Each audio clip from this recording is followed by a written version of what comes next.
आवाज सुनता हर किसी की, ना ही भूला कोई वो। सबसे पहले याद उसकी, फिर सभी दुनिया की हो। नमस्कार, जय हिंद, जय भारत दोस्तों। स्वागत है आप सबका एक बार फिर से आपके अपने चैनल स्काई स्पीक्स पर। तो दोस्तों, आज हम बात करेंगे मिथुन लगन की। मिथुन लगन के लिए जनवरी 2023 कैसा रहेगा। आपकी सेहत, आपका स्वास्थ्य, नौकरी, कारोबार, किस ग्रह की दशा अंतरदशा आपको क्या फल देने वाली है। क्या बृहस्पति अपने हंस योग का पूर्ण फल दे पाएंगे। क्या शनि भाग्य भाव में आने के बाद क्या वाकई भाग्य की वृद्धि कर पाएंगे। क्या मंगल 12वें भाव में आपको खर्च देंगे या आपको धन देंगे।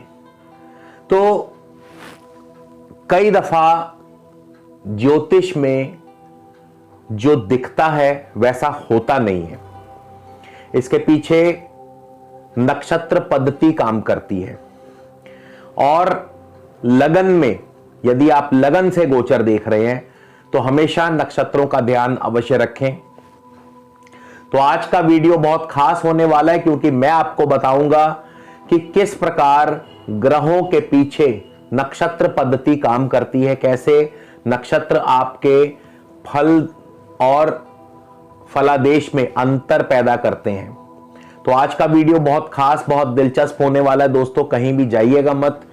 और यदि आपने अब तक हमारे चैनल को दोस्तों सब्सक्राइब नहीं किया है तो कृपया हमारे चैनल को सब्सक्राइब कर लें, ताकि जब भी हम कोई ऐसा ज्ञानवर्धक वीडियो अपलोड करें तो आप तक पहुंचे सबसे पहले। और यदि आप मुझसे किसी भी प्रकार का निजी ज्योतिषीय परामर्श लेना चाहते हैं दोस्तों, स्क्रीन पर या वीडियो के डिस्क्रिप्शन में आपको मेरी कॉन्टैक्ट डिटेल्स मिल जाएंगी। आप मुझसे ऑफिस टाइमिंग में संपर्क कर सकते हैं, शुल्क लागू रहेंगे।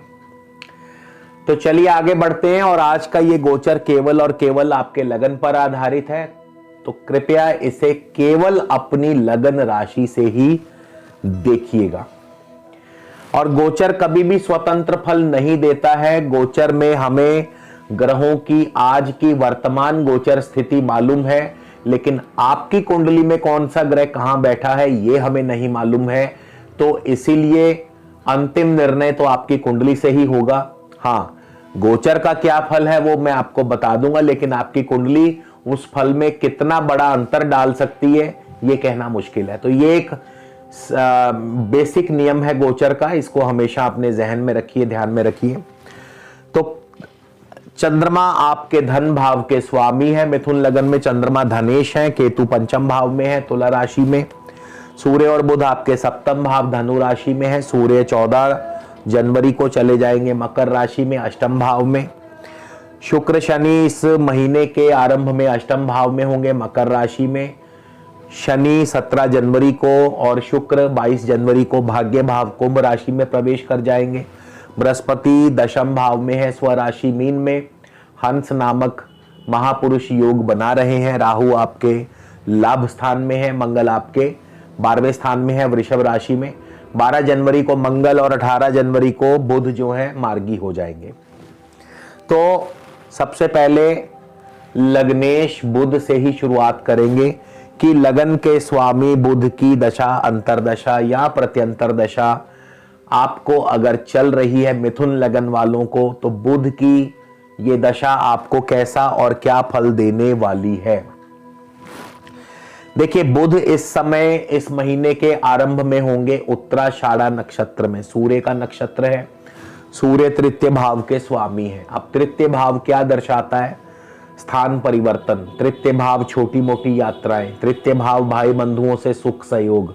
और तृतीय भाव दर्शाता है आपकी मेहनत, आपका पराक्रम, आपके एफर्ट्स। लेकिन आपको आपकी मेहनत का फल मिलेगा अथवा नहीं मिलेगा, ये डिसाइड करेगा सूर्य का आपकी कुंडली में स्थित कहां है, सूर्य किस भाव में बैठे हैं, उससे डिसाइड होगा। फिर 4 जनवरी को बुध चले जाएंगे पूर्वाषाढ़ा शुक्र के नक्षत्र में। अब शुक्र पंचम और द्वादश के स्वामी है। 5 और द्वादश का स्वामी शुक्र क्या फल देगा बुध के माध्यम से, बुध की दशा अंतरदशा में? सबसे पहले तो नौकरी में दिक्कतें पैदा करेंगे। पंचम भाव नौकरी में दिक्कतें पैदा करता है। 5 और 12 लव लाइफ आपकी थोड़ी सी अनबन वाली हो सकती है। इसके अलावा शेयर मार्केट में आपका निवेश बढ़ेगा। हाँ, जो लोग एक्टिंग, कला, आर्ट्स, कल्चर, सिनेमा इन क्षेत्रों से जुड़े हैं, यानी शुक्र से संबंधित क्षेत्रों से जुड़े हैं, तो उनको अच्छी सफलता, अच्छी तरक्की और विदेश यात्राएं भी संभव है। तो बुध की दशा अंतरदशा कुछ इस प्रकार से फल देगी। 18 जनवरी को बुध जो है आपके मार्गी भी हो जाएंगे। चंद्रमा की बात कर लें, चंद्रमा आपको कैसा और क्या फल देंगे। चंद्रमा आपके धन भाव के स्वामी हैं। अब बहुत जरूरी हो जाता है चंद्रमा की पोजीशन आपकी कुंडली में क्या है। अगर चंद्रमा आपकी कुंडली में धन भाव में ही है, यानी अपनी राशि में है, या चंद्रमा केंद्र में है या त्रिकोण में है, तो ऐसे में चंद्रमा बहुत ही शुभ फल देंगे। बस चंद्रमा शत्रु ग्रहों से पीड़ित नहीं होने चाहिए, शत्रु ग्रहों से दृष्ट नहीं होने चाहिए। और चंद्रमा के जो परम शत्रु हैं वो है शनि, राहु और केतु। इन तीनों से चंद्रमा यदि बचे हुए हैं, इन तीनों के साथ नहीं है, इन तीनों की दृष्टि में नहीं है, तो चंद्रमा आपको भरपूर धन लाभ देंगे, भरपूर आजीवन आपको धन देते रहेंगे। लेकिन अगर आपकी कुंडली में चंद्रमा शनि, राहु, केतु के साथ बैठे हैं, या इनकी दृष्टि में है, या शनि, राहु, केतु इनके आसपास भी अगर फटक रहे हैं, यानी चंद्रमा से द्वितीय या द्वादश में भी अगर ये बैठे हैं, तो भी चंद्रमा अपना फल दे पाने में असमर्थ हो जाएंगे। तो ऐसे में नुकसान किसको होगा? आपकी आर्थिक स्थिति कमजोर हो जाएगी, क्योंकि चंद्रमा धन भाव के स्वामी है। तो ये सिंपल सा नियम है। तो चंद्रमा आपकी कुंडली की स्थिति के अनुसार ही अपनी दशा अंतरदशा में आपको फल दे पाएंगे। शुभ होंगे तो भरपूर धन लाभ, और अगर अशुभ होंगे तो धन की कमी, धन की तंगी महसूस होगी। केतु की बात कर लें, केतु पंचम भाव में है, शुक्र की राशि में है, शुक्र पंचम और द्वादश के स्वामी है। तो केतु के प्रभाव से, केतु की दशा अंतरदशा में क्या होगा? संतान संबंधी चिंता, कष्ट, परेशानी, और इसके अलावा लव लाइफ में भी दिक्कतें बढ़ सकती हैं। हाँ, शेयर मार्केट में निवेश होगा, लेकिन अभी सोच समझ के निवेश कीजिएगा। नौकरी में दिक्कत परेशानियां हो सकती है, दाम्पत्य जीवन खराब हो सकता है। और क्योंकि राहु के नक्षत्र में है, तो शेयर मार्केट से अचानक लाभ भी दिलवा सकते हैं। इसके बाद सूर्य की बात कर लें, सूर्य की दशा अंतरदशा आपको कैसा फल देगी। यानी मिथुन लगन में सूर्य की दशा अंतरदशा, सूर्य 1 जनवरी को। अब सूर्य जो है पराक्रम यानी तृतीय भाव के स्वामी है, और कहां है? 1 जनवरी को पूर्वाषाढ़ा, शुक्र के नक्षत्र में। शुक्र कौन है? पंचम और द्वादश के स्वामी। तो शुक्र भी वही सब फल, सूर्य भी वही सब फल देंगे, यानी नौकरी में दिक्कत पैदा करेंगे, दाम्पत्य जीवन में कड़वाहट पैदा करेंगे, संतान संबंधी कोई ना कोई चिंता परेशानी, लव लाइफ भी एवरेज रहेगी। लेकिन 11 जनवरी को सूर्य आने वाले हैं स्वयं अपने नक्षत्र में। सूर्य 11 जनवरी को उत्तराषाढ़ा अपने नक्षत्र में आने वाले हैं, यानी सूर्य तृतीय भाव के स्वामी अपने ही नक्षत्र में। पराक्रम की वृद्धि होगी, स्थान परिवर्तन, छोटी मोटी यात्राएं, राजनीतिक सामाजिक यात्राएं हो सकती हैं। तो इस प्रकार से सूर्य आपको फल देंगे। सूर्य 24 जनवरी को चले जाएंगे श्रवण नक्षत्र में, जो कि चंद्रमा का नक्षत्र है।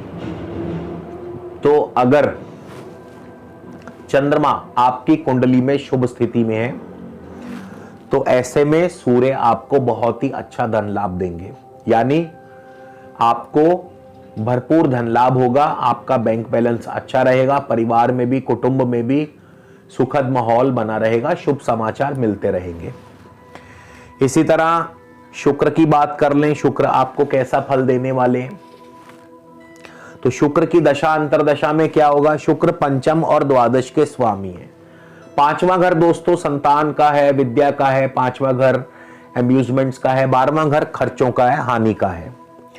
और पंचम भाव के स्वामी शुक्र जो हैं, इस महीने के आरंभ को यानी 1 जनवरी को उत्तराषाढ़ा सूर्य के नक्षत्र में होंगे, जो कि तृतीय भाव के स्वामी हैं। तो यहां पे 3, 5 और 12 का कॉम्बिनेशन क्या करता है? आपकी यात्राओं को बढ़ा देता है। आपकी छोटी या लंबी दूरी की यात्राएं हो सकती हैं, और ये यात्राओं में आपको ज्यादा कुछ सुख सुविधा नहीं मिल पाएगी, यात्राओं में कष्ट भी हो सकता है, स्थान परिवर्तन भी हो सकता है। हाँ, सरकारी कार्य जरूर आपके बनेंगे। उसके बाद 6 जनवरी को शुक्र चले जाएंगे श्रवण नक्षत्र में, जो कि चंद्रमा का नक्षत्र है। चंद्रमा धनेश है। अगर चंद्रमा की पोजीशन आपकी कुंडली में बहुत बढ़िया है तो यकीन मानिए चंद्रमा आपको बहुत ही बढ़िया भरपूर धन लाभ देने वाले हैं। पारिवारिक सुख भी बढ़ता रहेगा, यानी कुटुंब में सुखद माहौल रहेगा। लेकिन अगर चंद्रमा की पोजीशन बढ़िया नहीं है तो फिर ऐसे में धन लाभ कम होगा या उतना नहीं हो पाएगा जितना आपने उम्मीद की है। 17 जनवरी को शुक्र चले जाएंगे धनिष्ठा यानी मंगल के नक्षत्र में। मंगल 6 और 11वें के स्वामी है। 6 और 11 के स्वामी है। स्वास्थ्य का ध्यान रखें, थोड़ा बहुत शत्रु परेशान करेंगे, लेकिन आर्थिक पक्ष आपका बेहद मजबूत होगा, यानी नौकरी कारोबार में आपको बहुत ही अच्छा धन लाभ होगा। आर्थिक पक्ष की तरफ से कोई चिंता नहीं होगी। 27 जनवरी को शुक्र चले जाएंगे शतभिषा राहु के नक्षत्र में। राहु 11वें भाव में अचानक धन लाभ करवाते हैं, कार्यों में सफलता और सिद्धि भी करवाते हैं, तो यानी कार्य भी आपके बनेंगे। अब बात करते हैं भाग्य भाव के स्वामी शनि की। शनिदेव 17 जनवरी को आपके भाग्य स्थान में आने वाले हैं। अब वैसे तो अगर राशि से देखा जाए तो शनि राशि से भाग्य भाव में बहुत ही अच्छा फल देने वाले हैं, लेकिन इसको डिसाइड कौन करेगा? तो शनिदेव धनिष्ठा नक्षत्र में होंगे, मंगल के नक्षत्र में। जनवरी के महीने में शनिदेव मंगल के नक्षत्र में भाग्य भाव में आने वाले हैं और मंगल आपके 6 और 11वें के स्वामी हैं। 6 और 11 के स्वामी हैं। तो ऐसे में क्या होगा? केवल एक स्वास्थ्य को छोड़ करके बाकी अन्य मामलों में शनि बहुत ही बढ़िया फल देंगे। रुका हुआ फंसा हुआ धन आएगा, आर्थिक पक्ष आपका बेहद मजबूत होगा, पैतृक सुख संपदा की प्राप्ति होगी। हाँ, शत्रु और रोग ये दोनों परेशान करेंगे और ऋण की सुविधा भी आपको प्राप्त होगी, यानी लोन्स आदि आपको मिलते रहेंगे। इसी तरह बृहस्पति की बात कर ले। बृहस्पति हंस नामक पंच महापुरुष में से हंस नामक योग बना रहे हैं। बृहस्पति केंद्र में है अपनी राशि में, लेकिन क्या वाकई बृहस्पति आपको शुभ फल दे पाएंगे? क्या वाकई में बृहस्पति हंस योग का पूर्ण फल दे पाएंगे? तो इसके लिए बृहस्पति का नक्षत्र चेक करना होगा। बृहस्पति उत्तरा भाद्रपद शनि के नक्षत्र में है और शनि अष्टमेश होकर के 9वें भाव में जाने वाले हैं, भाग्य भाव में। अब अष्टम भाव और 9वां भाव, अष्टम भाव लगन की हानि करता है और 9वां भाव दशम की हानि करता है, क्योंकि दशम से 12वां है। तो ऐसे में क्या होगा? सेहत और स्वास्थ्य पर भी इसका प्रतिकूल प्रभाव पड़ेगा। नौकरी कारोबार में भी अभी उतनी सफलता नहीं मिलेगी या नौकरी कारोबार में परिवर्तन के भी सूचक है। तो बृहस्पति भले ही हंस योग बना रहे हैं, लेकिन नौकरी कारोबार और सेहत और स्वास्थ्य दोनों के लिए अनुकूल नहीं है। तो ये है असली हंस योग किस प्रकार फल देगा, क्योंकि बृहस्पति का नक्षत्र स्वामी फाइनल डिसीजन बताएगा कि क्या रिजल्ट आने वाले हैं। इसी तरह राहु की बात कर ले। राहु 11वें भाव मंगल की राशि में।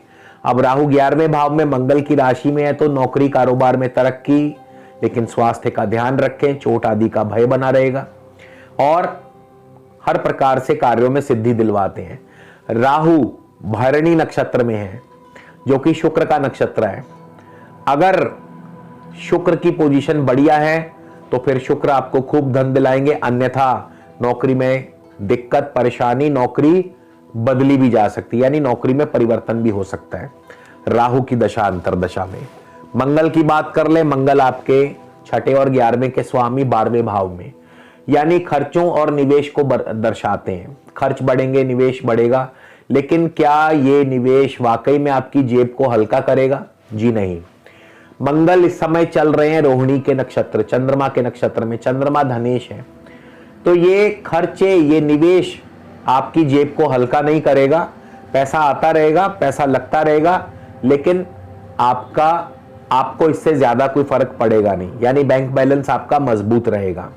हाँ, सेहत और स्वास्थ्य का ध्यान जरूरी है। तो दोस्तों, ये है मिथुन लगन का एक संक्षिप्त सा परिचय, यानी जनवरी 2023 में गोचर कैसा रहेगा। अब बात करते हैं उपाय, क्या उपाय करने चाहिए। देखिए, मेरे हिसाब से इस बार आपको मंगल और सूर्य के उपाय जरूर करने चाहिए, क्योंकि इनका प्रभाव जो है 7वें भाव पर ज्यादा है, जो कि दाम्पत्य के लिए शुभ नहीं है। तो ऐसे में क्या करना होगा, ऐसे में आपको गौ माता को मीठा या मीठी रोटी खिलाएं, गौ माता को मीठी रोटियां खिलाएं। इससे मंगल और सूर्य के दुष्प्रभाव में कमी होगी और आपके दाम्पत्य जीवन में मिठास बढ़ेगी और इससे आपका दाम्पत्य जीवन जो है सुखमय होगा। तो इसी के साथ दोस्तों आपसे विदा लेता हूं। खुश रहो, आबाद दुनिया, मालो जहां बढ़ते रहो, मदद मालिक अपनी देगा, नेकी तुम करते रहो। धन्यवाद। जय हिंद, जय भारत।